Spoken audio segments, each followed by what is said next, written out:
regarding EDC and government of state government का बात करने के लिए। क्या बातचीत? नहीं, उनको इनवाइट किया हमने EDC आने के लिए, बात करने के लिए, बात हुआ। चीफ सेक्रेटरी भी थे, अच्छा भी किया। किसके ऊपर बातचीत हुआ sir? Development of tribal areas. अच्छा, मैं तो EDC में हम लोगों का वो है, तो उसी के बारे में बात हुआ।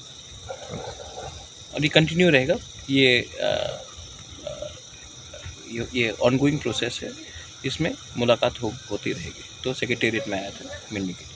आप लोग की तरफ से तो एक कंप्लेंट रहा था कि बहुत सारे पैसा नहीं मिल रहा है, तो इस विषय में बात। हाँ, तो उसके लिए भी बात किया कि पैसा फंड रिलीज होना चाहिए। तो क्या आश्वासन मिला कुछ? तो वो लोग देखेंगे, सब चीज़ तो मीडिया के थ्रू नहीं होता, लेकिन जो भी होगा ब्लैक एंड वाइट होगा। डेमोक्रेसी में तो मुझे सबसे मिलने का राइट है। He is the chief minister of the state, तो मुझे मिलना पड़ेगा। और मैं उनसे आप भी उनसे सवाल पूछ लीजिए कि मीटिंग कैसे रहा, क्या रहा। चीफ सेक्रेटरी था, मैं था, as a chairman of the advisory committee of the DTADC। I have a right to meet the chief minister and the chief secretary and ask for funds.